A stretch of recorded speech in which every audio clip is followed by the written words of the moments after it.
বালিকা উচ্চ বিদ্যালয়ের নবম শ্রেণীর একজন শিক্ষার্থী ইফসার হোসেন অর্থী। আজ আমি 46তম বিজ্ঞান মেলায় অংশগ্রহণ করেছি। এই বিজ্ঞান মেলায় আমি যে প্রকল্পটি নিয়ে এসেছি এর নাম রিভার ক্লিনার। রিভার ক্লিনারের মাধ্যমে আমরা বাংলাদেশের নদীগুলোকে পরিষ্কার করতে পারবো। বাংলাদেশ একটি নদীমাতৃক দেশ, সেক্ষেত্রে বাংলাদেশের নদীগুলোকে পরিষ্কার রাখা আমাদের দায়িত্বের মাঝে পড়ে।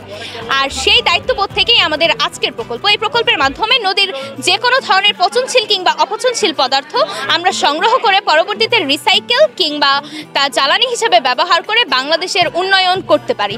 মূলত এই কারণেই এই প্রকল্পটি আমরা তৈরি করেছি এবং এর নিচে একটা সেন্সর লাগানো থাকবে, যার মাধ্যমে আমরা শুধুমাত্র শাকার ফিশ আইডেন্টিফাই করতে পারবো, যার ফলে জলজ পরিবেশের বিভিন্ন প্রাণী মৃত্যুর হাত থেকে রক্ষা পাবে।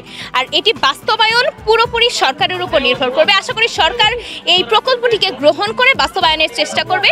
এবং বিদ্যুতের কথা যদি আসে, তাহলে এই জায়গায় আমরা সোলার সিস্টেম অ্যাড করতে পারি, যার ফলে আমাদের খুব কম পরিমাণে বিদ্যুৎ শক্তি অপচয় হবে।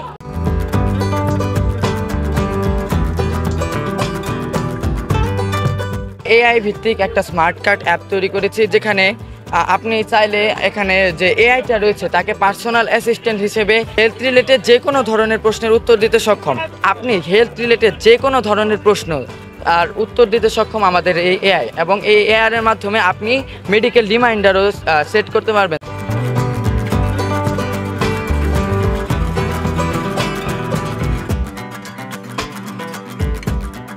এই প্রজেক্টের নাম হচ্ছে এআই বুক। বিশেষ করে আমরা এটা বিশেষ চাহিদা সম্পন্ন শিশুদের জন্য তৈরি করেছি, যেমন দৃষ্টি প্রতিবন্ধী।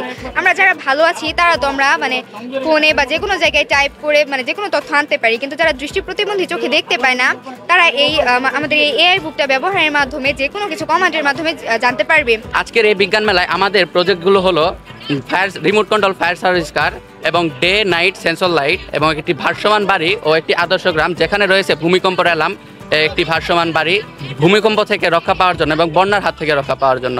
আর আমাদের এই প্রজেক্টটি হচ্ছে ডে লাইট সেন্সর লাইট। এটি দিনের আলোতে লাইট বন্ধ থাকবে এবং চার্জ হবে এবং রাতের আলোতে জ্বলবে। আর এই ফায়ার সার্ভিস কারের মাধ্যমে আমরা দূরে থেকেই অগ্নি নির্বাপন করতে পারবো, যাতে আমাদের জীবন নাশের আশঙ্কা কমে যাবে।